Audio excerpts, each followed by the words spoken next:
go over. Hey, it's live. What's up, everyone?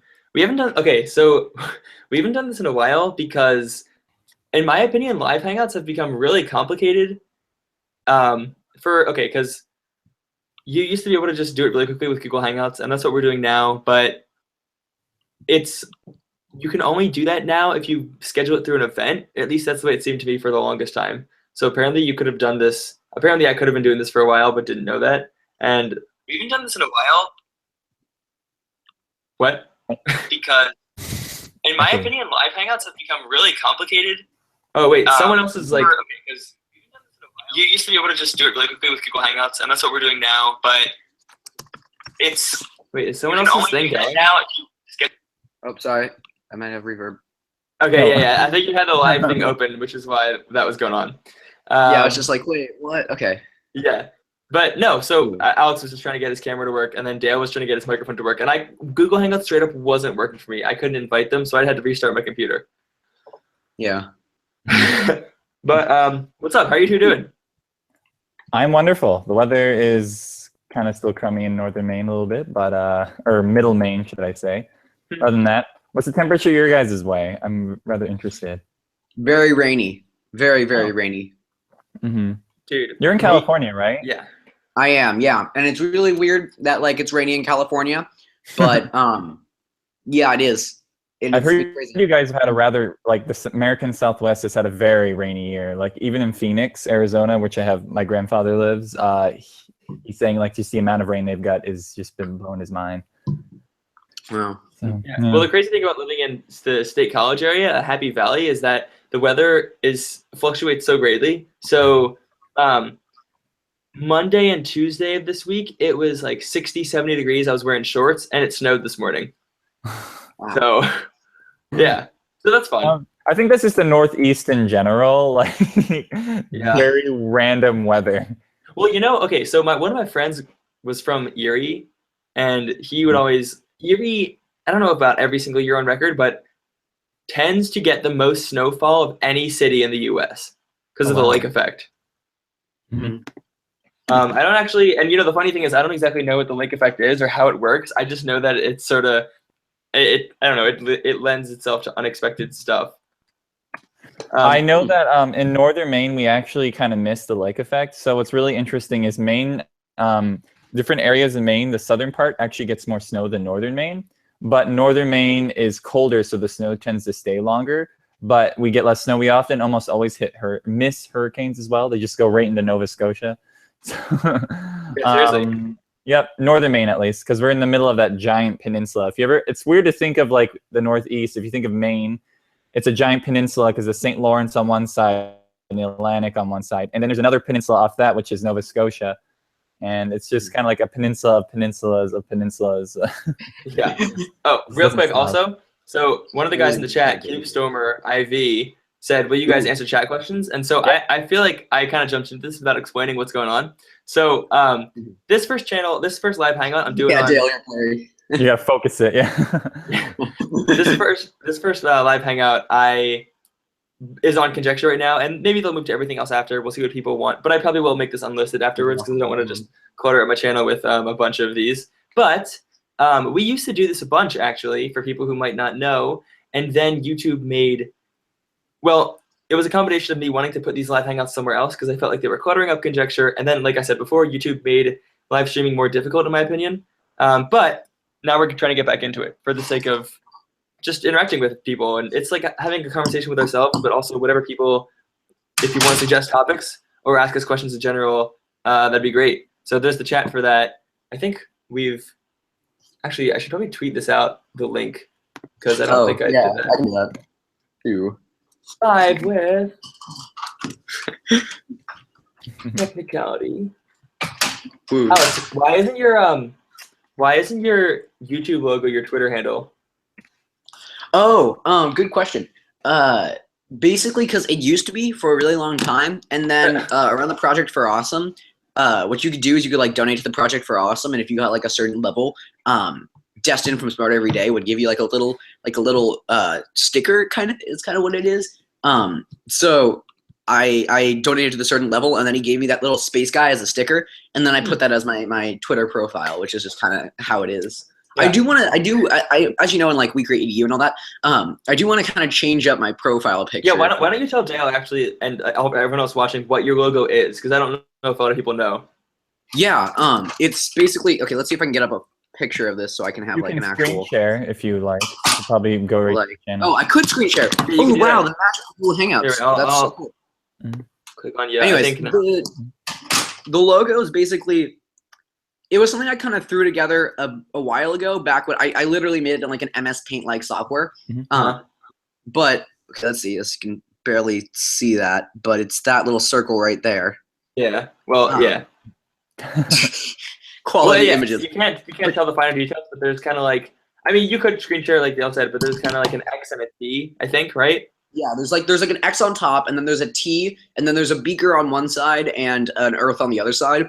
And basically, it kind of going top to bottom. The X kind of represents both. It's the last letter of my name, Alex, and it's also kind of like, you know, in math, like X is the main variable there, right? Like it's the unknown. And then there's the T, which obviously stands for technicality, and the Earth, which kind of stands for both humanities and kind of space and science, sort of astronomy sort of thing. And then the beaker is literally just standing for science there. So it's there's some meaning packed into that. Once again, I'm not super attached to it, but like I do enjoy the logo quite a lot. Yeah, I'm working on that. Yeah. Did it cut off, or just everybody was done talking? Oh no, I think your logo is cool because it has like meaning to you. Where mine is just, so Dale's also has a little bit too. Dale's is, because, and Dale, you can talk about that in a second. But mine is just a picture of me that I think looks cool. I couldn't think of anything else. Mine have actually put a lot. So my icon actually has a funny story. So initially, when I first made my icon, it was my channel used to be called The Factoid. So it was The Factoid TF.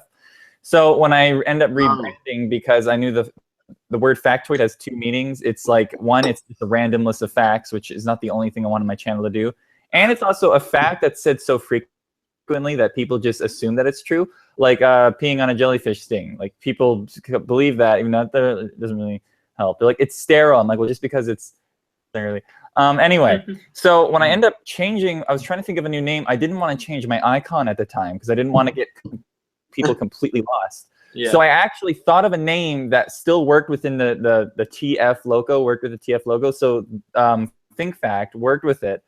And then eventually I changed the logo to like this cool, like fancy T and F, which come together, kind of look like the letter Y. All curly, and it's kind of French looking. So I like that because I'm French. And originally had a leaf, but now it has a brain. And then I had a friend of mine one day randomly make a new brain for me with like a picture of me on it. Well, Dale took a Google image stock photo of a brain. Yeah. Yeah, Alex is showing it right now. Dale took a Google image. Wait, Alex, show it again. Yeah, sure. But so Dale took a Google image stock photo of a brain, which is what used to be in the top left. And then didn't you try contacting the person who designed it a bunch of times because you were trying to, you know, like abide by copyright and stuff?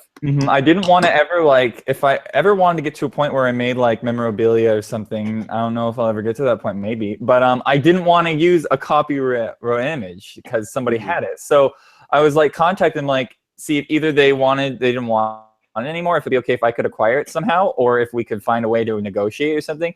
But they never contacted me. So then I had a friend randomly make the new brain logo thing, and I was like, perfect. This is all I needed. So well, did you also think after a while you were going, you know what, I've tried to reach out to this person so many times, like, screw it, I'm just going to use this for a while?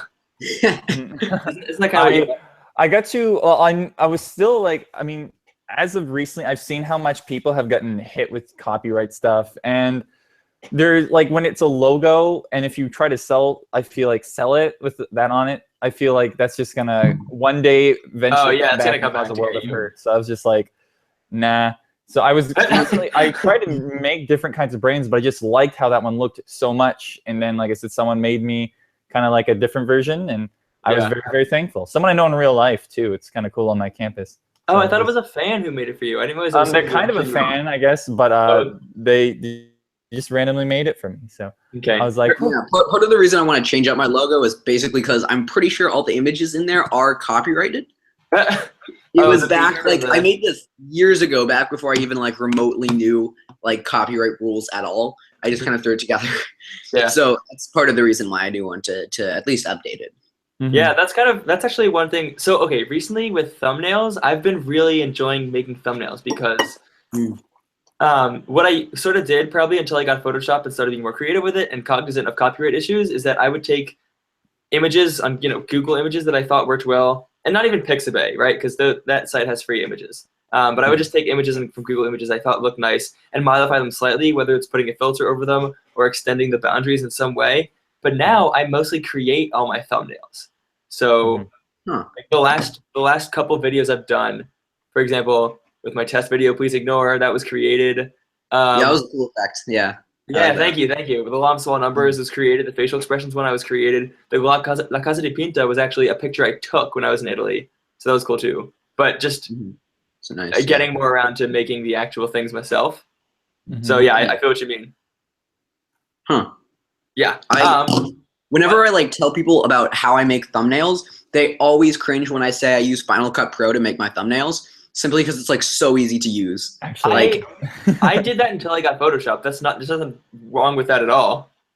It's yeah. I mean, I guess it's not that bad. I usually just like throw a ton of stuff together and then like take a screenshot of it and then kind of go from there. Yeah, But, well, if you're already familiar with the interface too, so if you are able to just take a screenshot of it, it's really easy. Yeah, somebody asked which is nice. Question I thought I just passed by you guys. It's the Good the Good News channel, and it said, "Question: What is your good news?" Well, wait, can we, Mr. can we do that? But can we just start from the beginning? Because I don't want to miss anyone here. Okay, so someone whose name I can't, I'm sorry, pronounce says, "What do you guys know about Armenia?" Armenia? I love Armenia. It's a really fascinating country. I don't know. I don't want to cut you guys off. I'll let you guys go first if you want. No, my answer was I know nothing about Armenia. My answer is like I wish I knew as much as Dale knows about Armenia. I've loved learning about Middle Eastern cultures, histories, and I don't know if people in Armenia would necessarily want to call themselves Middle Eastern. Maybe, I don't know. Caucasus, maybe, I don't know. Probably not. But what I find really cool is how they're actually one of the few Middle Eastern nations that actually managed to maintain so much of their cultural identity, even throughout when they eventually did become Christianized.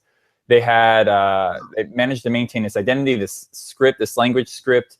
I believe they were under Soviet control in their more recent history, and then got their independence. Hopefully I'm not just completely goofing that.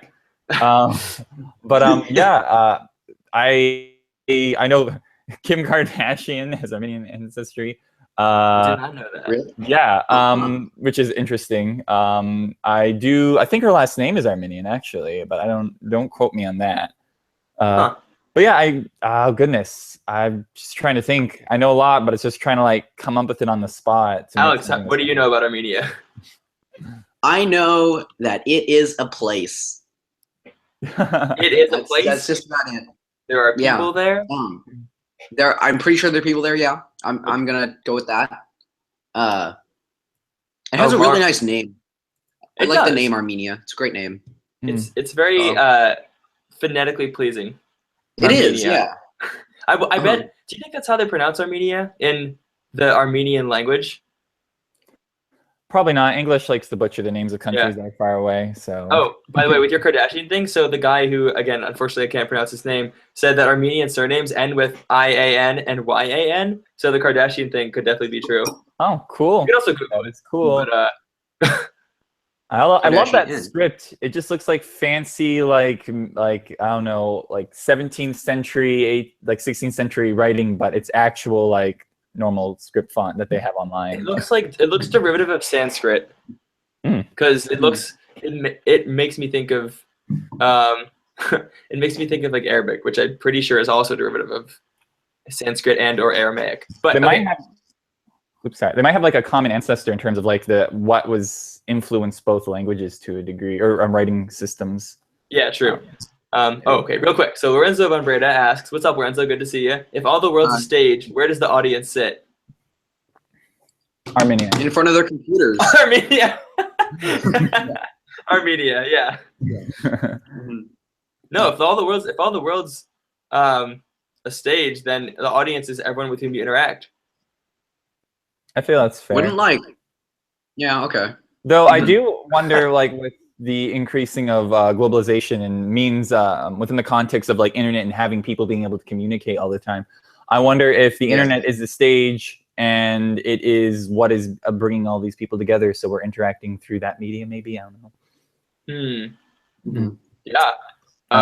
Could be. Okay, wait. Good. That immediately makes me kind of think of Bo Burnham at the end of Make Happy. He kind of talks about like, oh, in this new modern age, we have like performer and audience kind of melded together with all this. Oh yeah, that's good. And stuff. Yeah. Dale, do you watch Bo Burnham at all? I do. I actually went to a program called Boys State, which is basically where they have got like a bunch of 11th graders try to like make a mock government. Didn't end too well. We end up becoming a communist state. Anyway, sounds like nothing went wrong. Oh, it was really funny. He had like multiple townships, and oh gosh, I'm completely going off topic. But multiple townships. My town ended up seceding because we had two people running for governor of the state, and like there was a bunch of shady politics. So our town seceded from the United States and allied with China and Cuba. It was stupid. Anyway, I ended up having people randomly take pictures of me while I was at the place, and like, he looks just like Bo Burnham.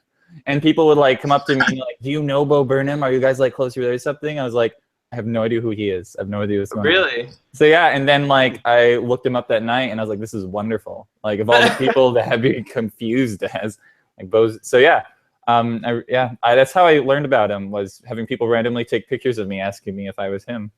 Well, did you after a certain point you start saying yes?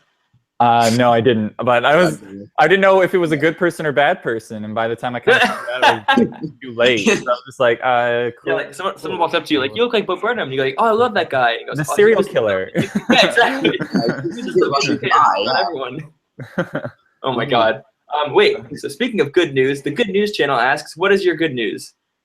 What is? Well, I think Mr. Technicality over here has got some pretty good seriously. news to tell. Oh, yeah, I do got good news. I do. was thinking about like world news, and I was just like, "There's so much bad stuff going on in the world right now. We've got like so much." But ignoring all that, yeah, it's been a pretty fun week over here at Technicality Studios, which is just I'm in my school's class, whatever. Yeah, the Tom Scott video came out on Monday, and it was on the front page of Reddit. That was really cool. That got to number 13. It was on r/videos, and it was also number 11 on Trending at its peak. So that was really cool. It has an 81% upvote approval rating, if that's what you would call it, and it has over 13,000 upvotes. That's amazing. That's cool. Very impressive. Well, okay, wait, Alex, what has was your channel was it at like 16,000 before that? It was around 15,000, maybe upper 14,000s before the thing. Okay, and so what are you at now? Oh, good question. Let's see. I believe last I checked. Not that I've been obsessively checking or anything. Of course not. Yeah, no, of course not. It was at like a little over 29,000. Dang. Let's go. That's awesome, dude. Yeah, thank you. Ooh, just gained a subscriber. Ooh. Oh, just lost a subscriber. Cool. Yeah. Live. This is a live count of Technicality losing subscribers.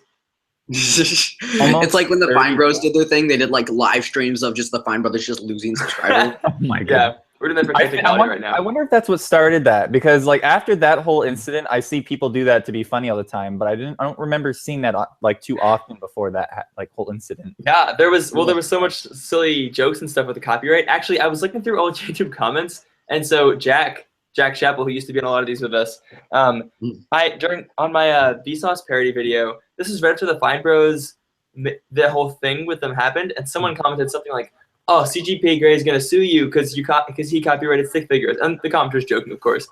And then Jack responds and says something like, I hate to break this to you, but I've copyrighted the word "the," so expect an invoice from my lawyer soon," or something like that. But yeah, I don't even know how that came up. I was just looking through my phone, probably walking back from class today. They managed to kind of back out of it in terms of it's really like died down a bit. I still think they get a stupid amount of dislikes probably, but I think there's just like they stopped, and then I just never brought it up again. Just this. Yeah. Last February, I think, is when it was like hit its peak, and then it's just kind of. They turned it all around. It's been a full year now, so. Yeah. Oh, real quick, X Mac asks how old is each of us. I'm 21. I'll be 22 in 16 days though, so I guess 22. I'm currently 22. I'm elder. I'm Oh, 15. 5. What? I'm 15. 15? That's so young. That's pretty awesome. I'm a freshman in high school. Let's do this. Imagine, okay, so imagine if you, wait, shouldn't you be 14 if you're a freshman in high school? Or I guess that's more. It could be No, the it's the latter half, yeah. Okay, gotcha. When you said 15, that's how many like subscribers you started out before this Tom Scott thing. So what if with each 1,000 subscribers you got, you aged a year? What if you were 29? I'm actually 29 right now. Yeah. Technicality exposed. Yeah. Yeah. So Yeah, you're that's at school awesome. right now, then that's why you're at school, because of the board behind you. Like, how long do you have until you got to go back to class, or? This is the riveting outside. I have a little bit. So I had block 3 next in 15 minutes, but we called an all-school meeting for some reason, which I am unaware of. So I will not be going to my modern political thought class, Nice. at least for the first bit. But yeah. Yeah, I felt bad because I didn't. Yeah, I forgot. Like, sometimes I'll forget you're 3 hours behind, and so I'm looking at this and I saw the whiteboard, and Dale, I'm like, oh crap, that was rude of me. I just like scheduled this during his school day. No, it's funny because like I have lunch right now. So it's let's see, yeah. Super. Okay, wait. So Lorenzo Vambreda also asks, where was it? I think he asked. I'm on a call though. Are you on a call? Nico, do you want to say hi to everyone? Who's everyone? That's Nico. Yo, what's up, Nico? Hello. Who are these people? That's Matt right there, Nico. and that's Dale. Hi, Nico. Nico, what do you know about Armenia? Yeah, what do you know about Armenia? We're Armenia. yeah. Yeah. Know a little bit about the Armenian genocide, Okay. like that it exists, Okay. happened, Uh-huh. and that it's in Africa. Cool. Sweet. Thanks, Nico. Okay, yeah. He's in my modern political thought class too, so woo. Nice. Yeah. What's modern political thought like as a class? It's really fun. We basically just read a lot of stuff and then we talk about it. So we read like, let's see, Machiavelli, we read Locke, we've read I'm blinking. But we've read basically Machiavelli onwards. Right now we're reading Burke and the French Revolution and all that. But yeah, who else? We read Hobbes. He was the guy. No one really liked Hobbes. But yeah, it's pretty fun. So, is it mostly discussion? Just kind of like reading their works or ideas and then just sort of bouncing them off each other? Yeah, that's basically it. We reread it for homework and then actually shout out to my teacher. His name's Dan. Basically what he does is a lot of like, we have essays and all that, but like on top of that, we also have to like teach lessons too. So we'll come up with like lesson plans and slideshows and such, and then we'll like give the lesson plan to the class, and that's basically how we'll discuss it the entire day. Cool. Yeah, it is very cool. Let's see if I can get my. What is Dale doing? I am currently timing the exact amount of seconds the delay is. So when I see interesting. myself pop up, it is exactly 13 seconds. By the 13-second delay. That's interesting. Okay, so everybody, let's just say that what you're seeing is actually 13 seconds in the past.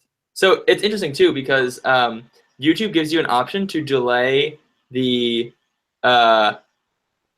YouTube gives you an option to delay some aspect of the live stream. I don't remember if it's the feed or the live chat. And my first thought was, that's going to make things even more out of sync. But then maybe it's actually delaying it in the sake of syncing it up. I'm not sure. Actually, I bet that could be done. Wait, hang on. So, okay. We get some questions. We didn't actually all answer good news. Do you have any good news? Yeah, do you have any good news? Oh, true. Good point. I have good news. Cool. So, okay. So, well, one is that I have. Okay, so for those who don't know, I'm studying psychology and education. And in education, I'm specifically interested in teaching and also designing curricula to an extent.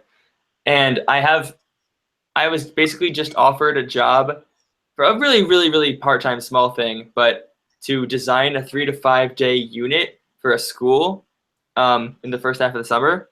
So that's pretty cool. That's cool. And then the other good news is that, okay, so I applied for a job at Penn State because I'm going to be here for part of the summer. And it was something that looked really cool. And I applied back in mid-February. I think it was February 12th or something. And I didn't hear back. So I just assumed I didn't get it. And I should have followed up. That was foolish of me. But I saw it again on the Penn State job listing.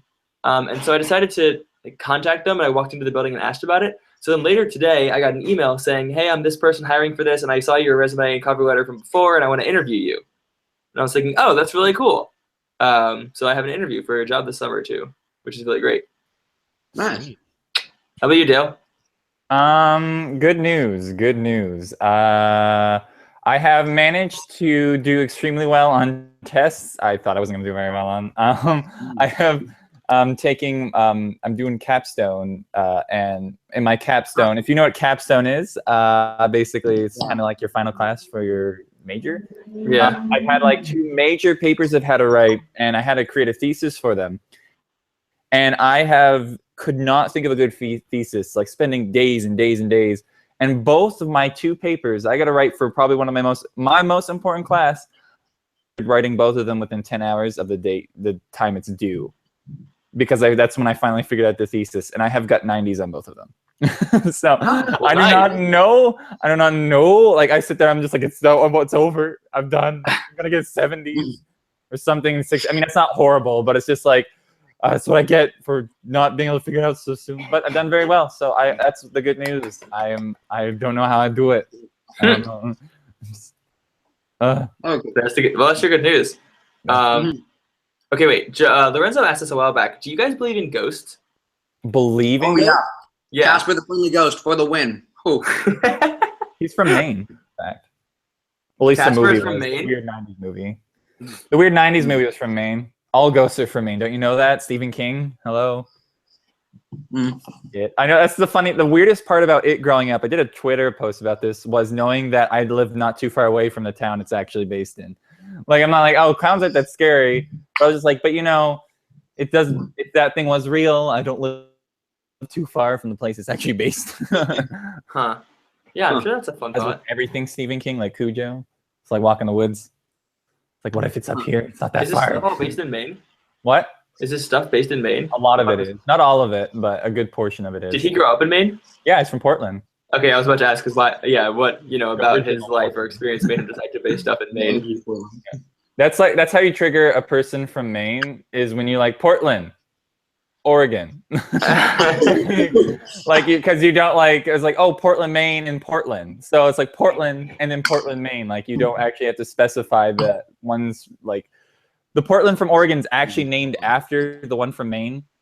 Oh, And really? it's funny Really? that it was actually named on So you're OG Portland is what you're saying. We are the original. Well, I mean, there's probably one in Europe, Britain, somewhere, but in America-wise. But what's funny about that is Portland, Oregon was actually named on a coin flip by one guy from Portland, Maine, and one guy from Boston. And if it would have led the other way, we would have had a West Coast Boston and an East Coast Boston, because it was between Now, Portland West Coast Portland. because if you actually look at Portland, Oregon, it's like in the middle of the freaking state. It's like not even. I mean, it's on a river, but it's not like on the coast. So it's live Portland. That's what it is. It's Huh. fake Portland. West Coast Boston. River Portland. Wait, real quick, Alex. What is your? I think your water bottle is the same as mine, or really similar. I think you're right. They're Is yours- both the Rubbermaid. I have that set, right? I just got the green one today. Yeah, dude. but- Wait, does yours have like the fluid ounces with 10 and 20, and on the other side milliliters 300, 600? Boom. Yeah. Oh, nice. Same. I love this bottle. That's cool. Okay. Yeah, it's a great bottle. The cap's a little hard to close at first, but I mean, it's a great bottle. Let me tell you the reasons why I love this bottle for everyone who's watching, because I just like. That's the- Okay, there's a bunch of reasons. The first is that it's see-through, so you can tell how much water is in it at all times. Second is that it has actual measurements. So I don't know if these will ever come in handy, but if they do, I know how much like 20 fluid ounces is and 600 milliliters is. And let's see what else. Okay, so in There's a lot nice of college. grip on the side. Yes, that's true. It does. I actually don't even use that too much, but I didn't think about that. That's another one. A lot at Penn State's campus. Someone said jail beats you all. Yeah, jail has like Yeah, I know. jail I'm has just a like massive I jug. dominate. I might both years combined. So He's got just this massive like human guinea pig thing. look how big his bear in my head. That's as big as your face. Yeah. It's great. But yeah, no. So the other reasons is that this like all you have to do is open it and then because there are those things that automatically fill when you put the sensor underneath them, Yes. right? So this is really convenient for that instead of yeah, having it to is. unscrew it. Uh-huh. And also I've lost this a bunch of times and they're only $6. So this is probably my like 5th one. So Uh-huh.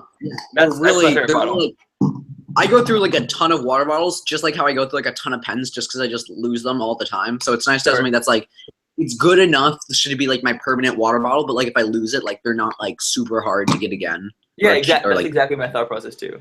Dale, where you buy those massive jugs of yours? I don't know. It's in liters, I believe.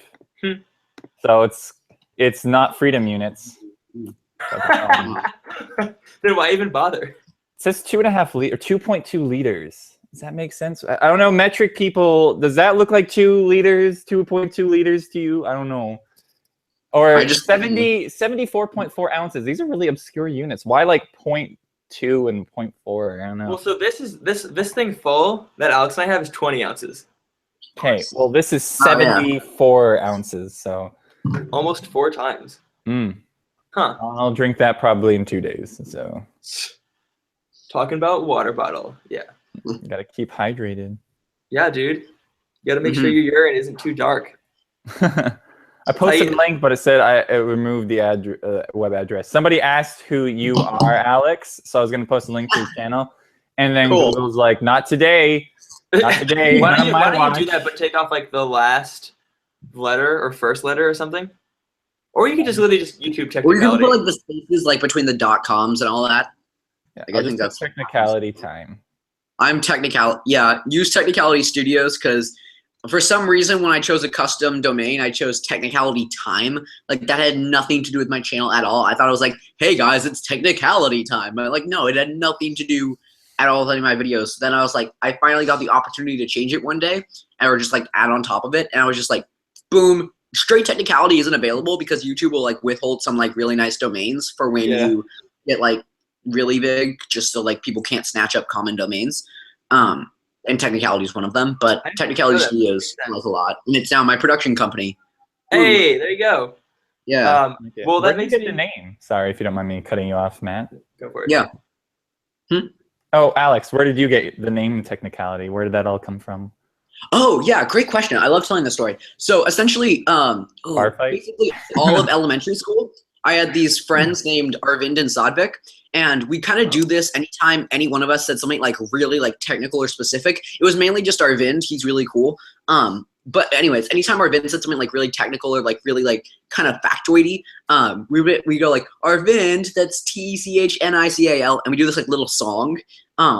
So basically, technicality is kind of, I mean, it's part like the fact that I just love to like look into like the technicalities of things, right? Like look into the very small technicals of the situation, but it's also kind of an homage to my old elementary school conversation days with my two friends.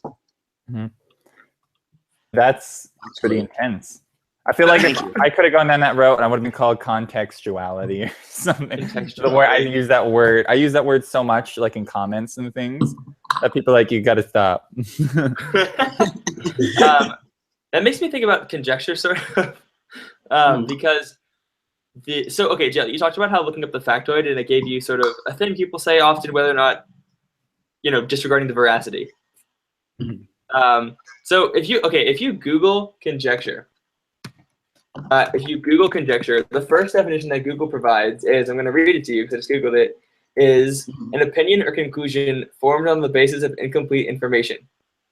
Which sounds bad. But someone actually once tweeted at me a definition of conjecture that was found in a math book. So that's kind of what conjecture is, right? And in a mathematical sense, conjecture is more frequently used to describe theories that have yet to be proven true, but which tend to advance the field of mathematics. So that's how I like to think about it. That's really cool. Yeah. I don't like it. Change it. Yeah. Thanks, Dale. Yeah. Well, I also I think the very first episode video I put on Conjecture, it was me guessing something about this theory, right? So at the end I go, but hey, that's just conjecture. And then I never did that ever again. I Bring that back. Yeah, I don't know, man. I'd have to end every video with a question though, which I guess isn't that difficult. But yeah. I've had an interesting, since I changed my YouTube name, I've noticed that telling people they don't remember it as easy. So when I was like the factoid, I was like the factoid's so easy. And I was like think factor, and like think what? Think tank? What? Think what? What? Fact? Something fact? And I'm like think fact. It's think fact. It's just a thing, you know. It's okay. So you know, it's my life now. Well, I think you told me once, don't people you're for those who don't know, you're at University of Maine, right? Mm-hmm. Yeah, so don't Yes. a decent amount of people know that, you know, you have a YouTube channel and you have all these subscribers and everything? A few do. I actually like to do this once in a while. So one class, I'll tell people I have a YouTube channel, the other I don't. Mm-hmm. And I want to see how like people behave. And really just no one cares. So but I did have an interesting situation. So last semester, I was in an English course. I didn't even think about actually telling anybody I was on a YouTube channel. They really didn't care. So like, well, it's not like some of my, you better treat me differently. Yeah, no, exactly. And that's how I feel it kind of comes across. So, but I didn't tell anybody. And all of a sudden, like 2 weeks before the end of the semester, a girl comes in and she's like, I didn't know you were famous. I was like, famous? You got a huge YouTube channel. I found you last night. I was like, what? She's like, yeah, I was on your, I don't know what she was looking up something. She's like, I came across your YouTube channel. You got over 100,000 subscribers. Everyone like looks over and they're like, oh, and then it got like interesting. But what was neat about that is the reaction that I got from someone else being really surprised about it versus like in classes where I've said I got a big YouTube channel. That was very interesting because it was very different. So because when someone was like genuinely surprised, like this is really something. Like everyone's like, whoa. But if I'm just like, yeah, I make YouTube videos. I got like over 100,000 subscribers. You just walk into class. I'm kind of a big deal. I make like a video once a year. Not because yeah. Because school.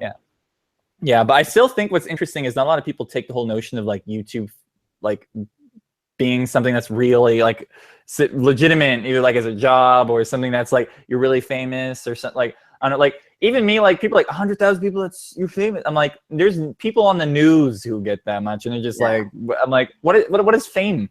I'm like, I don't know, like. Well, the thing that's so interesting about that, people know my name, maybe people know my face, but fame. What is fame? What is fame? Well, the thing that's so interesting about that is how relative it is based on different people. Because so I was talking to Cody of Alternate History Hub the other day, just like over Skype. It wasn't on YouTube or anything. And he was telling me how he's like, yeah, man, I'm like, my worry is that I'll like slow down or I'm not growing as fast as I could be. And like that's a valid thing to think about for him because of the situation he's in. But I'm sitting here going, this is kind of tough to relate considering I have 8,000 subscribers and you have more than 1 million. Really, just talking about how secure he feels with it. But it makes sense in context, like you're saying, contextuality. I have an amazingly awkward and funny story to tell you about YouTube in real life that happened to me recently. Go for it. So I was in a lecture class and I saw a guy and he was like uploading a video over Pokemon or cards or something like that. And I was like, oh, cool, another YouTuber. And I kind of like Pokemon. That's so cool. So I was like, I saw that he was he was on a Twitter account, probably his Twitter account. So like I got his Twitter account and I kind of looked at the videos that were on that Twitter account or the YouTube channel associated with that Twitter account. And it had a bunch of other Pokemon cards. It was Pokemon cards, I believe. And I was like, oh, cool. So I confronted the guy at the end of the class and I'm like, cool, I checked out your YouTube channel and you've got like 4,000 subscribers and you make videos. And he's like, I have like 100 subscribers. And I did not know that he in that Twitter account. So like I was talking about this channel, talking about all of these things with him.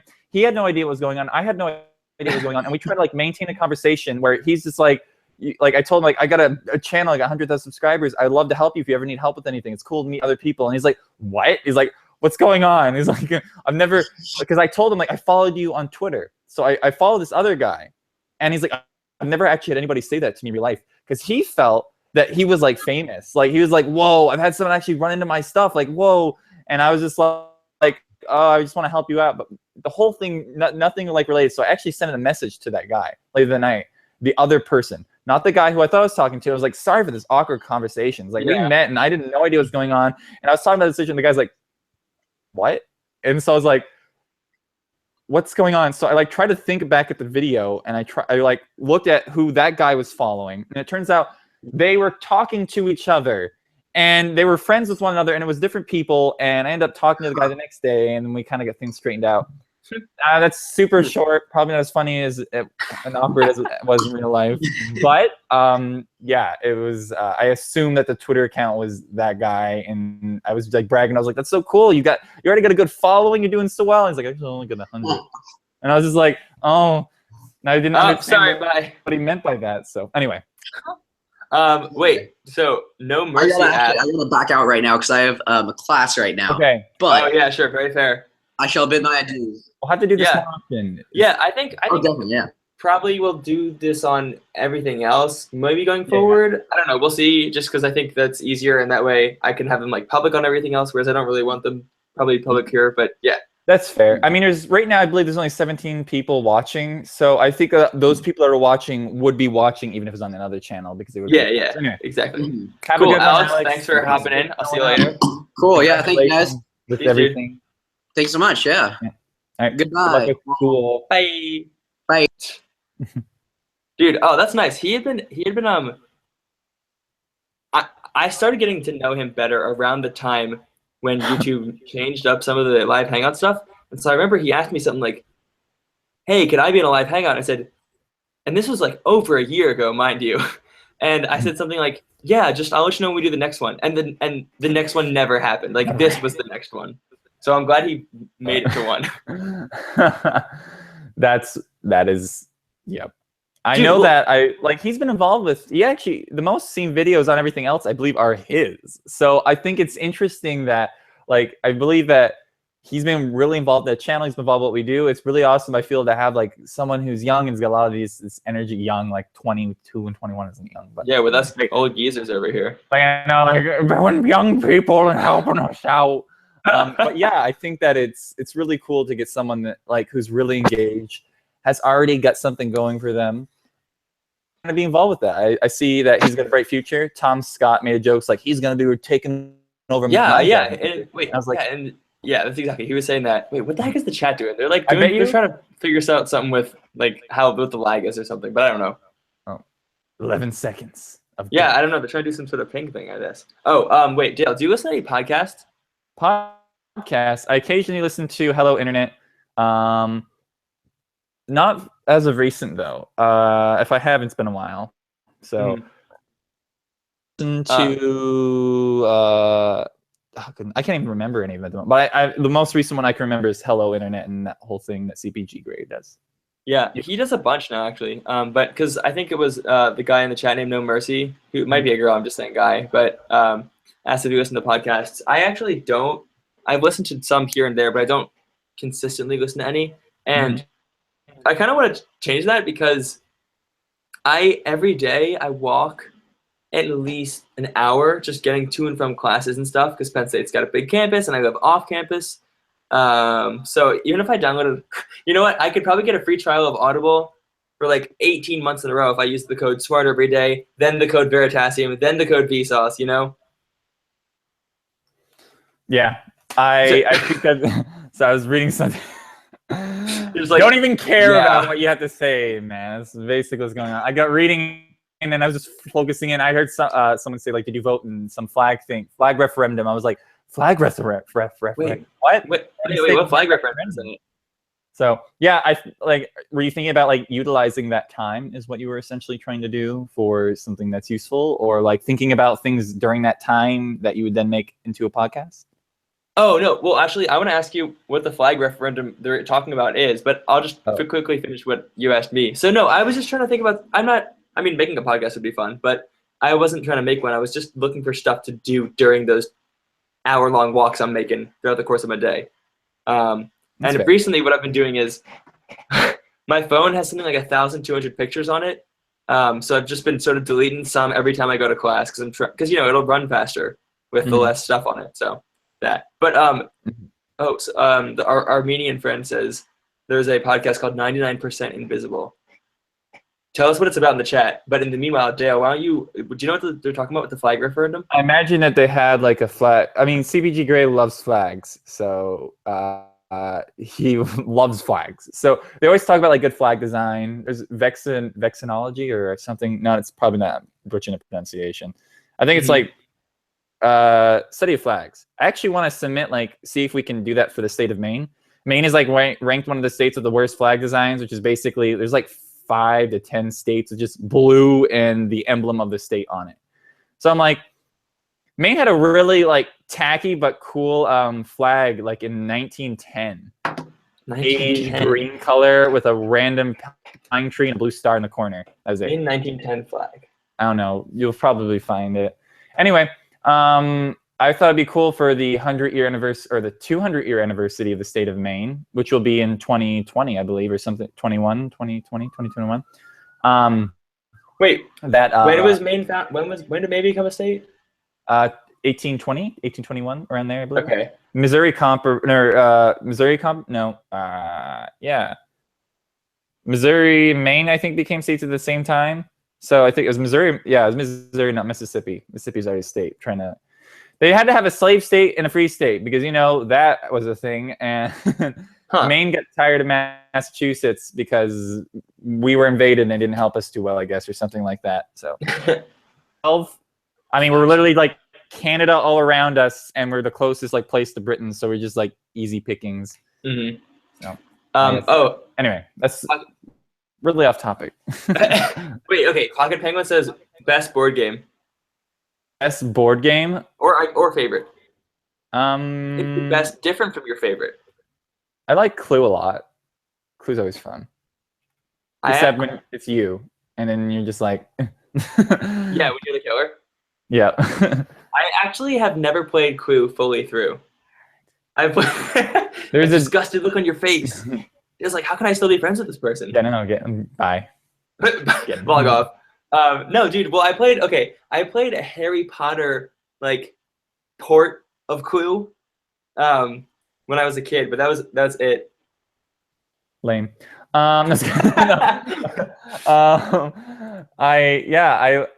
found that the guy who made a lot of the board games made them in Maine. I know I'm bringing everything back to Maine. I don't know what's wrong with me today. Monopoly, I believe, was actually made in Maine, or there's a few board games that are made by a guy who made them while he was in Maine. I don't know. It's kind of neat. But Monopoly, I've never actually played a full game of Monopoly, so I guess there's your thing against me. So I have played a full game of Monopoly, but the only thing you're missing out is getting like upset at your family or friends. That's the only thing you're missing out. But now playing Monopoly. I guess I ain't missing too much. Yeah, really. I like Candyland, but it's stupid because there's no skill, no nothing. It's just Candyland get so much orange squares. What? Candyland is so much fun, though. I know. I have in the last 3 years I have played it. I have not lost once. So really, yeah. Granted, I probably only played it like 3 times, but I have not lost each time I played. You know what we should do? I know this because it became like a weird little family tradition thing. So the next time that we do a live hangout, whether we get like Alex or someone else from maybe the Slack or Jabril, we should play Candyland. Online Candyland. I'm sure it exists, and I'm sure it's very simple, or if not exactly the same as the original. Monopoly only works if you cheat. I think Monopoly within itself is just cheating the whole concept. So, wait, that's funny. I'm gonna buy everything, all of the processes of manufacturing and shipping and all. Wait, that's so interesting because you said Monopoly only works if you cheat. You read that in this chat before Lorenzo's message showed up on mine. So your internet must be better in some shape or form. Psychic. I'm on. Maybe Yumain's got crazy good internet, like crazy good internet. So no, because you're at university too. I wonder if it's just that. Where on the levels from like rural areas to where internet hasn't yet touched to South Korea is your internet? Okay, I want to give you just this. Okay, so my last video that I'm going to upload, or the one I did, 10 interesting facts, at my house in northern Maine, it took about it would have taken, okay, so I literally did this to test this out. So there's a university in my town. My brother goes to that university, so I actually asked him to use his computer. I uploaded the video at my house. it was going to take about 2 hours to upload. 2 hours at my house. I take my brother's computer, put the video on it, go to the university in my town, just in my town, and upload it there. 5 minutes. Yeah, dude. 5 minutes. Here, that's what I've been doing recently is I've been taking the background, the stock footage, or not stock footage, but when I've been filming my entire videos, I don't like to delete all of the film, like all me like talking and stuff. So I've been actually uploading like these giant hour files to my secondary account, like because you got like your main account, and then you get like some double one because Google Plus did stupid things. I've been uploading all of those there. So an hour-long video on this campus, an hour to 2 hour long video takes about half an hour to upload. Yeah. Super crazy to me. Where a 10 to 15 minute video at my house in Northern Maine takes about 2 hours. So I don't know. Anyway, that's that. I can't give you like the exact stats. All I know is it's stupid fast, and I love it. Dude, when I was in Italy 2 summers ago, I wanted to upload a 15-minute video, which was my first mistake. But it said it would take 1,200 minutes, which is like 20 hours. That's horrifying. Yeah, and then I was thinking, oh, well, I'm on their Wi-Fi. Let me use the computer that's connected to Ethernet exact same time. And so I uploaded 2 videos when I was in Italy, and that was the reason why, because their Wi-Fi was awful where I was staying. I've heard horrible stories about the internet in Italy. So yeah, I'm actually it's a place where it's awesome, but I imagine like there's probably I don't know why, maybe just infrastructure or something. Well, yeah, honestly, the area I was in Italy also was like more rural. But I've also been in. I don't know. As with everything, you can't really generalize. You can't say Italy has bad Wi-Fi, South Korea has great Wi-Fi, because there'll be pockets in specific areas within those countries, and even Armenia has within best the countries, Wi-Fi. and even like houses side to side who will be much better than the other for whatever reason. Because there are areas I was in Italy that were more rural than the place I was at, but had internet comparable to what we have in America, and yet there were places that were closer to what we'd imagine a town would be like that had worse internet. But okay, wait. So I didn't get to talk about my favorite board game. Mine is probably Settlers of Catan. Have you ever played it, Dale? Settlers of Catan? Yeah. No, I haven't. So it's kind of like what is it about? CGP Grey thinks it's probably the best board game ever, and he talked about on his second channel how he once almost made like a 20-minute video on CGP Grey, his main channel, explaining why it was the best board game ever. And that's wonderful. Basically, there's a board, and you place the tiles on the board, and each tile is a resource. So the board naturally, just through random variation, is never the same in any 2 playthroughs. Well, it could possibly be, but very low chance. It sounds really familiar now. Do you actually like kind of put the board game together each time? Is it like no, not exactly, but you can Google image it if you're thinking it might sound familiar. But one of the there's a lot that goes into the game. You basically roll dice and collect resources and build things that give you points. But one of the coolest things about the game is that stuff happens to you, good things happen to you, even when it's not your turn. Anytime any of the players roll, if it lands on a number that you have, you collect your resources. And you can trade with the person whose turn it is when it's not your turn. So that's one of the reasons I think it's a great game, because you can, like on a lot of other board games, you'll just be kind of bored waiting for your turn to start, right? Mm-hmm. Or waiting for the whole cycle. But in this game, stuff happens to you whenever, regardless of whose turn it is. So I think it's pretty good. Yeah, it's good. We could also play that online. Where is Catan? Is this like based on like a mythical region, or is it like just kind of like? I'm pretty sure it's made up. I don't know of a Catan IRL.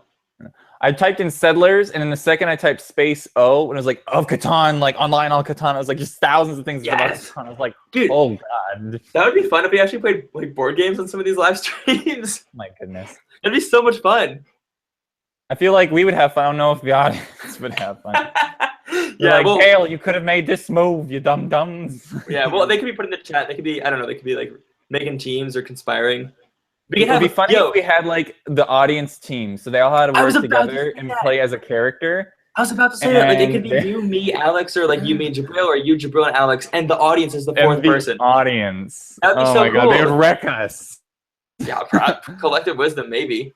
They would wreck us. Oh my god. Yo, David Clark asks favorite world flag. World flag. Like just countries or like flag, flat out flag anywhere at all ever. I guess if it's in the world, it counts. Okay, I would say that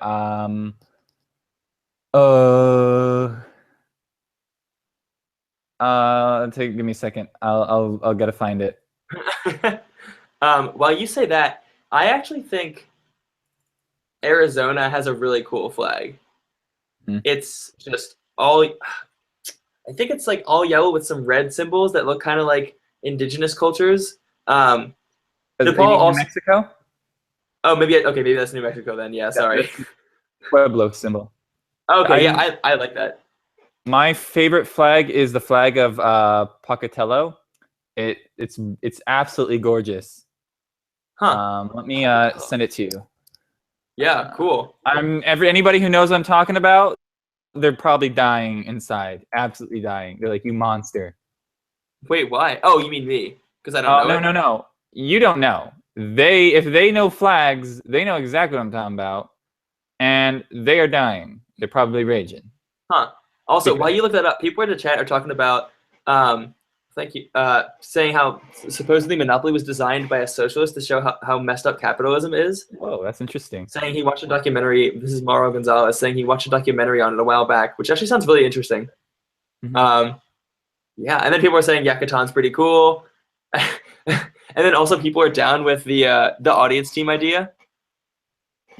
For Here's board the games. flag for everybody who is wondering. I'm gonna try to do a screen share. Screen share. Yeah, go make the dramatic. Let's do this. So okay, and everyone's gonna look like I have a problem because I have so many tabs open. Just like in Windows, I just do so much research and I hate closing Windows. All right, let me stop rationalizing your tab addiction. I know the problem. It's a problem. Can I do that here? Actually, share screen. Oh, you know what? Maybe we can't. Oh, I can. Yeah. Bada bing. Whoa. Wow. Oh God. Whoa. Okay. That. Oh, okay. I love it because it's considered the worst flag by I think the American vexillology. Wait. This copyright symbol is like part of the flag? Literally on the flag. This flies over Pocatello. Where's Pocatello? Montana, I believe, or somewhere around that area. Idaho, Montana, somewhere. Oh God, there it is again. I got to figure out how to cut that out. Wait, Lorenzo, I got to interject and say the Napoleon flag is not a disaster. It's awesome because they. Do you know what the flag of Nepal looks like, Dale? Figure out how to get this. Oh, there we go. Woo!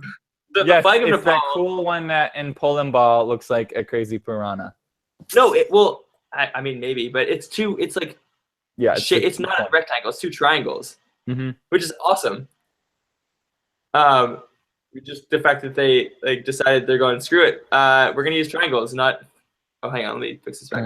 They're saying, screw it, we're going to use triangles. We're not just going to conform to your rectangulist standards. Also, wait. Someone asked real quick. I think it was No Mercy asked if we know the Odd One Out, or the Odd One Out, or Jaden Comics on YouTube. Yeah, I've seen some of this stuff. So I have seen some of the Odd One Out's stuff, but interestingly, you might know this, No Mercy, if you follow that kind of stuff. There's an animator named Tim Tom on YouTube who I think has something like 125K subscribers. And he started getting popular because the Odd One Out did a video with him and sort of promoted him. And I'm actually friends with Tim Tom in real life, so that's kind of nice. Oh, cool. Yeah, he's a really nice dude. I met him at VidCon. He actually worked for the vid. I was in my mind, I'm like, wait, can I say this? And I remembered he said this in a video publicly on his channel. He worked for the VidCon staff in 2014 and 15. Yeah, and so I met him there, and he's a really nice dude. But yeah. That is pretty intense, actually.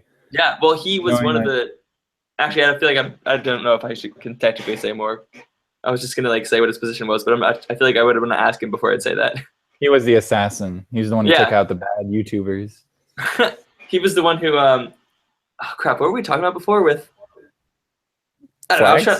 I don't know. I was trying to make a reference to something, and I didn't think it went too well. But wait, I like the idea of an audience team for. Oh, you do? I thought that'd be really cool, like an audience team. Okay, what games would we get to play with an audience team? I feel like Candyland is a pretty fun game, but there's, I mean, you just like pull the card, right? It'd be cool if you could set up like a Twitch plays Pokemon thing, but where everybody's got to put an input. Maybe that would ruin them. I don't know. Well, I mean, it has to be for a game that isn't Candyland, though. Oh, right? Yeah, it's true. We had to figure it out. I mean, Candyland is literally luck. So if we had like a dud player and we just did it for them, we'll just let that represent the audience. Yeah. I think that'd be pretty funny. And then if the audience wins, we can make certificates saying like, "You won Candyland." That would be hilarious. Yeah, that would actually be really fun. I remember. What was that? Thank you. Vexillology, vexillology, the study of flags. What that is? Oh, that's the name for the study of flags. Vexillology, yeah. Huh. Vexillology. Huh. A lot of syllables. Vexillology. Anyway. Like with a V, you said? Yeah, VEXIL. What is the etymological root of that? I'm really into etymology. I really love etymology. And the Latin word for flag is vexillum. Huh. That's so unexpected. Why is the Latin word for flag vexillum? Huh. I don't know. Maybe it's Latin or Greek. No, ology is Greek, right? Yeah. I think so, yeah. Ology, so maybe that's where the root is. Okay, we'll see. The word... Oh, this makes sense. Okay, here we go. The word vexillum is a diminutive of the Latin word velum, meaning sail. Oh, like veil. Like, that makes sense. Yep. Interesting. So these flags were like little sails. That's cute. Oh, that is cute. Okay, I'm much more satisfied with that explanation than just it's from vexillum. Yeah. The Italian word for flag is bandiera, which I guess maybe etymologically shares more with bandana than velum. But yeah. Dude, I think etymology is so cool. I love it. It's actually been something I've been focusing a lot into recently when it comes to like, that's actually, a lot of people like, Dale, what do you do all the time? What do you do? Actually, so much time, I know, all these accents today, pretty lively. One thing is that I've been spending a lot of time understanding language, particularly how people use language to build an identity, which has been really fascinating. So one thing, for instance, trying to think of a term that I could use as an example. Often they're controversial, so I'm going to be careful right now and really kind of work out my thoughts. What is a good one? Well, any movement. So there's a number of movements out there that have taken a term that within itself has its own definition. I'm not going to call anybody right now. But the term and what that represents becomes the name of a movement. And then people subsequently use that term to justify how the actions within the movement, whether they're good or bad.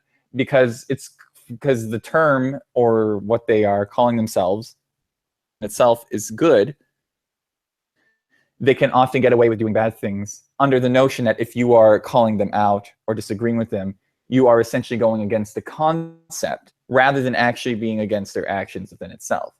So there are movements out there that name themselves after a particular term or phrase. Term might have a very noble thing, or it could be just describing something, an action, a lifestyle, a philosophy. But when that becomes the name of a movement, and those people who are in charge of that movement can't like separate the term within itself as is existing within its own entity, and the movement, sometimes there's problems. and especially when they add things onto it. So a good probably example would be like political parties. They're just terms. They often kind of had minuscule. It's probably not as good of an example, but it's just something because I'm not going to call it any particular party. But things get added onto those words. So what it means to be Democrat, Republican has had so many concepts added in on it, and if you do not meet those standards, you are not Republican enough or not Democrat enough. Found is in numerous cases where this has happened, individuals that have injected particular standards into a term, or because the movement is trying to accomplish something, that they try to dictate who that word gets to apply to, because they try to make it something that you want to be part of this. And this is so vague. It's hard without examples, but I don't want to call anyone out. Well, so this makes me think of, so like when people say things like, I'll use religion as an example. When people say things like, this religion is a religion of peace, or like, this one's a religion of violence, I used to think that this is, okay, so I feel like it's tough to, I feel like you can't make those general terms. Like you could say, actually, let's not even use religion. Let's use like ideology. You could say this ideology was founded to be a peaceful one, a non-violent one. But that's about, you could say something like the majority of those who ascribe to this ideology practice or follow it in a way that would be considered peaceful. But when push comes to shove, I feel like you just can't say like, this is a peaceful ideology, or you can't say this is a violent ideology, because it comes down to how the individual interprets it. Mm-hmm. And I think that's a fair assessment, particularly because I think it's different than what I'm necessarily trying to say, but I do think that's a good point. Yeah. I'll let you continue because I just made up an example to apply so that way people understand what the heck I'm talking about. If you want to finish, or you. I just remember I just remember getting these ideas from John Green in a way too, because he was saying things like, I remember him talking about how books' meanings belong to their readers. And that was a really interesting concept, because at first I was thinking, no, it's the authors, right? And then I'm thinking about it more, and it's like, well, everyone's going to have their own interpretation. And so if you look at something like religion or an ideology, I just don't think you can make a blanket statement, whether it's positive or negative. Like, I don't think you can say this is a religion of violence or this is a religion of peace. I think you have to more accurately say, like, to this individual, this means X. To that individual, this means Y. To the person who founded it, it means this, because there's just... I think that's a really good example. So I'll just build off that and then I'll get back to what I'm talking about. So when there are particular terminology, and there's a huge argument, particularly in the context of what is considered racist. Yeah. Here we go. But this is, I'm going to preface this by talking that I'm not going to like call anything is or isn't. I think what's important is to understand who exactly are defining particular terminology. So within a sociological context, the way that racism would be defined is it is a power struggle between two races. That if one race has power over another, power can't be racist towards the other. With also a prejudicial component, of course. And there are people who disagree with that. And I do think that both positions have valid arguments. The problem is when people do not understand. So when you have just a regular old definition within the dictionary, it might just say prejudice towards another person based on skin color or a number of physical attributes or whatever. I believe it's important for people to be able to say, okay, we got to stop and understand that both definitions have some validity within their own contexts. Mm-hmm. But if we're going to argue with each other over what is and is not racist, we need to be able to set apart the notion, or we need to separate our definitions and acknowledge them separately. Yeah, you have to. The problem you can't define something unless you have a definition to agree on. Yeah, within a lot of contexts is where I see people, they're not even speaking the same language. Where I see people who make videos that are arguing both for and against how racism is applied. They're not necessarily always, and that's not to generalize, there's probably people who got to figure out too, but there are people aren't arguing using the same definitions. If it's a sociological context, you can't just claim that dictates all usages of the word racism. And even though that might be a good foundation, maybe that might be a preferable foundation within certain contexts, or you can make an argument for that. Mm-hmm. It's important when we use any controversial word to understand that sometimes that definition is not dictated to a particular understanding, because language, how a study like a field like sociology applies and puts thought around that word and what that means in that field is very different than how that word's used in common parlance. Yeah. It's every day. And both of those definitions are important to take into consideration, how those words are applied. And that's not a discussion people want to have. Just, well, this is, and this is, and this is. And you have to be able to separate both terms, both the word, this shared word that essentially has two different contexts and how it can be applied. And you really can't claim that one context is more right, but I think the argument is whether one is more appropriate. It's not really happening. And I think people try to argue that, but they can't also realize that the other definition, I don't know, it's super, I'm just going off the cuff. And it's really hard to not like be like awkwardly offensive over it. Well, I think so, sort of the part of this, and I asked you to go in 5-ish minutes. So people who, like, if there's anything you want us to talk about in the last 5 minutes or any questions you want to ask people in the chat, shoot them out. But I think a lot of it comes down to just respectful and effective communication.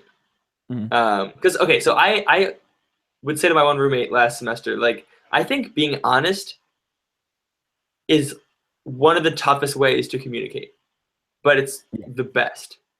You know, it's like, it's tough to be honest all the time. If you just like, don't want to see someone one day or whatever, it's easy to say like, oh, I'm sorry, I'm feeling sick. Oh, I got homework, you know? And I'm not saying you should tell all your friends off or anything, but just, I don't know, just being honest is tougher than people give it credit for, I think. I think that's fair. Oh, can you talk about the scavenger hunt? You want to close it with that? Well. Or my example, oh crap, my example. How about I just talk about what my initial point was quickly, and then I'll give it to you, and then we'll try to close this up quickly. So my initial point that I was just trying to start was that it's important to be able to understand the limitation of how words are used by people when they create an ideology or a movement out of it. So if you were to make a word that talk about, let's say we divide how people exercise. You have people who exercise all the time, people who exercise periodically, and people just try not to exercise or don't. Sure. These are behaviors.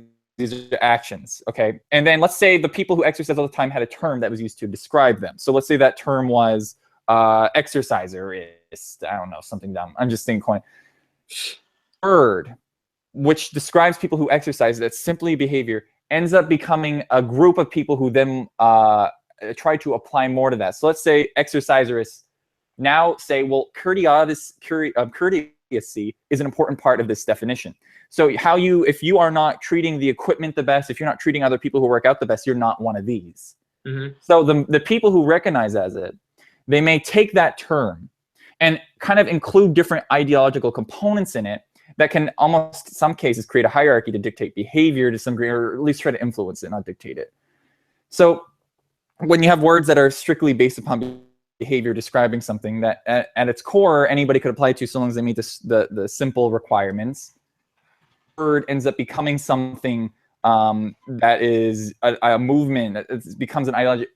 Often they can have people inject behaviors that they're expecting of people to then have this word applied to them. So they'll be like, well, you're not actually in exercises if you don't have this level of courtesy that we demand of you. And that's a problem because essentially the word was essentially just defining people who work out all the time or every day or whatever. But if all these new layers get added to it in order to kind of because it's become so important to people, that can become a problem. So that's, again, a vague, but that's kind of like an example I can kind of root it to if that makes sense to anybody. I'm sorry.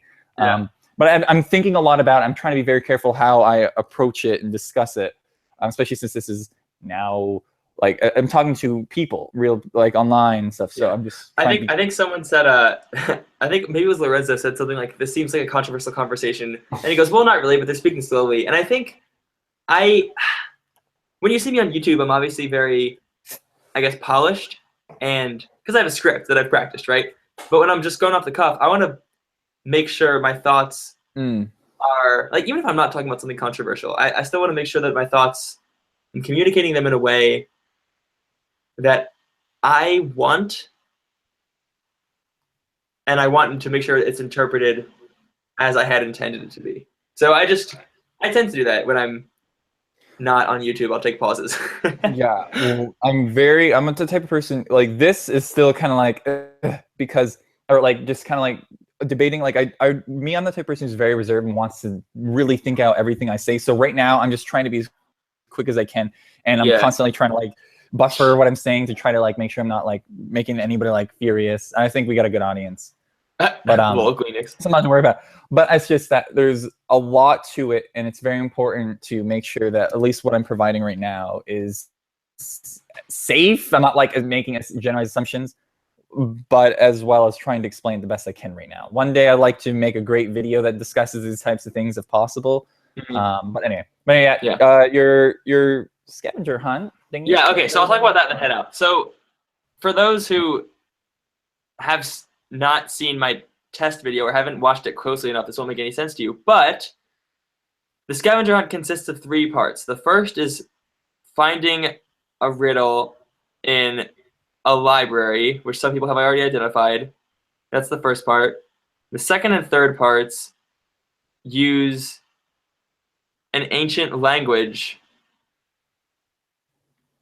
that you have to understand and interpret. And I'm keeping that intentionally vague, but you don't use that ancient language in the first part. What else should I say? I think people are on the right track in the first part right now. Not so much before I gave hints to Alex from Technicality, but since I've been looking at stuff that's been made in the public Google Doc, it seems like people are very close to the end of the first part. That's really cool. Yeah, I told you about this. I sort of explained it partly, but I don't want to say any more. Yeah, I did make it really difficult with loading. Closing question. Do you like potatoes? Yes. Papa yeah, of course. Bless. Yeah, it's part of my religion. I'm taking that from like H3, granted.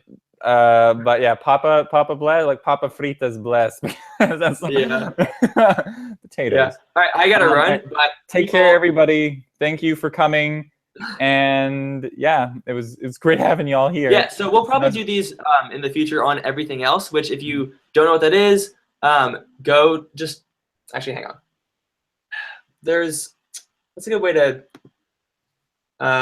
do this, but I don't know. I think if anyone doesn't know about everything else, maybe people in the chat just fill them in because it's tough to post links in there. But probably we're doing a lot more of these and everything else. We can do things like games with the audience and stuff like that. So yeah, that was it. Thanks, and I guess we'll see y'all later. Bye, everybody. Peace.